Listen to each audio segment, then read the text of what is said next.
लोग इताची को जीनियस बोलते हैं, सैक्रिफाइस का सिंबल बोलते हैं, लेकिन अगर तुम इमोशंस हटा दो तो सिर्फ एक्शन देखो तो इताची एक इमोशनली मैनिपुलेटेड बंदा था। तो इसलिए आज हम 11 ऐसे फैक्ट्स बताने वाले हैं जिसे सुन के आपके होश उड़ जाएंगे। और लास्ट वाला फैक्ट तो सुनकर ही जाना, बहुत इंटरेस्टिंग होने वाली है ये वीडियो। फैक्ट नंबर 1, हमें सीरीज में दिखाया गया था कि ओबिटो ने इज़ुमी को मारा था, but in reality light novel में मेंशन है कि इताची ने इज़ुमी को त्सुकुयोमी में एक पूरी अल्टरनेट लाइफ एक्सपीरियंस करवाई थी। वो लाइफ जिसमें इज़ुमी इताची के साथ शांति से जीना चाहती थी। उस रियलिटी में कुछ सेकेंड्स हुए थे और गेंजुत्सु में उन्होंने पूरी जिंदगी जी थी। ये थोड़ा सा क्रूएल लगता है, बट लॉजिकली देखोगे तो उसने उसको पेनलेस डेथ दी थी और वो लाइफ दी जो वो चाहती थी। फैक्ट नंबर 2, एक्चुअली सीरीज में दिखाया गया है कि इताची आकात्सुकी पर स्पाई था, बट इन रियलिटी वो स्पाई भी नहीं था, वो एक डैमेज लिमिटर था। हाँ सही सुना, डैमेज लिमिटर।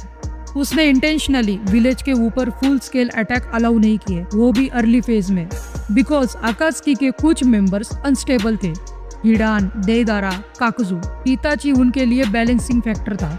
अगर वो वहाँ नहीं होता तो वॉर होता और पीस मेंटेन नहीं रहता, जिसके लिए उसने अपने पूरे क्लैन को खत्म कर दिया। फैक्ट नंबर 3, ये सबसे शॉकिंग फैक्ट है।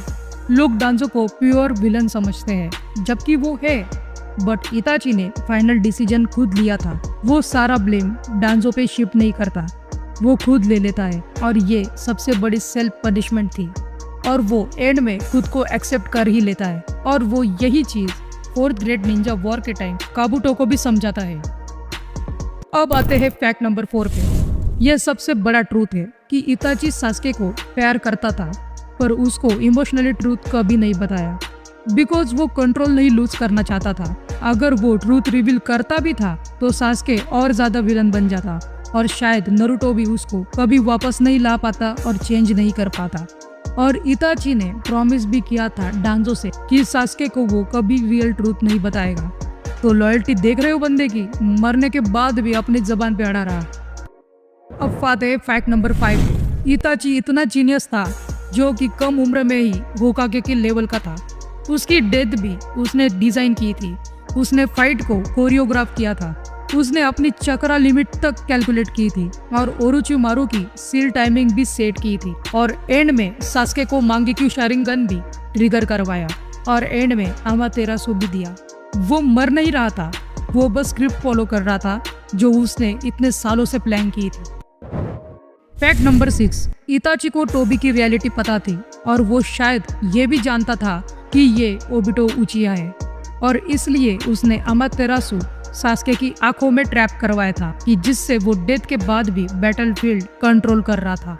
अब आते हैं सबसे शॉकिंग फैक्ट पे। फैक्ट नंबर 7, हमें इताची की फिजिकल सिकनेस दिखाई दी, बट एक्चुअली उसकी बॉडी उस गिल्टी और बर्डन को कैरी नहीं कर पाई जो सालों से उसके ऊपर थी।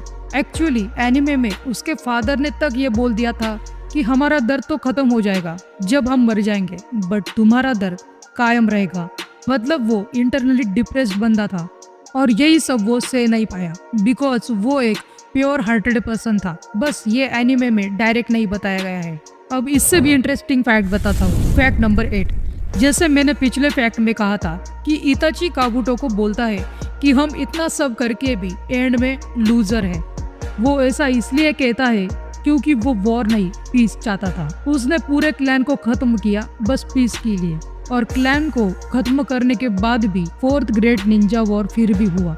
उचिया ने लॉन्ग टर्म हेट्रेड साइकिल को स्टॉप नहीं किया, वो कंटिन्यू होती रही, लाइक मादरा उचिया, ओबिटो उचिया। ये क्लैन को खत्म करना बस शॉर्ट टाइम स्टेबिलिटी थी, लॉन्ग टर्म में केओस फिर भी आया।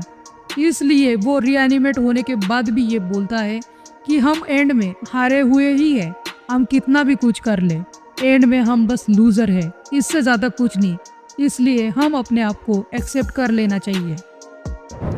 फैक्ट नंबर 9, इताची ने कभी भी अपने भाई को बड़े होने के बाद ज्यादा क्लोज होने नहीं दिया। वो अवॉइड भी नहीं कर रहा था, पर इन सब में उसे लाना नहीं चाहता था।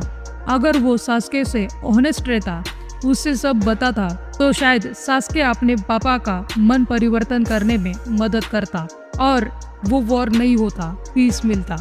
और क्लैन भी बच जाता। और ये वो खुद बोलता है जब वो रीएनिमेट होता है तब सास्के से मिलता है तब। फैक्ट नंबर 10, इताची एक ऐसा बंदा था जो इतना मैनिपुलेट होने के बाद भी, इतना यूज होने के बाद भी, इतना दर्द देखने के बाद भी हेट्रेड में नहीं गया। ये विलेज के अपोजिट नहीं गया, वो उल्टा विलेज की मदद करता रहा मरने के बाद भी, बिकॉज उसने 4 साल की एज में ही बैटल फील्ड देखी थी, डेड बॉडीज देखी थी, इसलिए वो किसी के लिए भी हेट नहीं रखना चाहता था। अब आते हैं लास्ट और सबसे कंट्रोवर्शियल फैक्ट में। फैक्ट नंबर 11, कि जब इताची घर में आता है फैमिली को खत्म करने, तब उसके पापा फुगाकू सैक्रिफाइस कर देते हैं। अब यह बहुत से लोग बोलते हैं कि फुगाकू बहुत स्ट्रांग है और इताची को मार देते, बट एक्चुअली अगर फुगाकू मांगेक्यू यूज करते तो उस time इताची already emotionally detach mode में था, प्लस ओबिटो एक्सटर्नल सपोर्ट में भी था।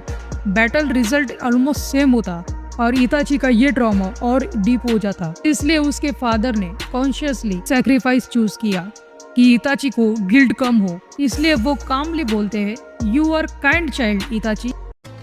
You are truly a kind child. वैसे आपको क्या लगता है, फुगाकू और इताची में फाइट होती तो कौन जीतता? कमेंट करके बताओ, फुगाकू उचिया या इताची उचिया।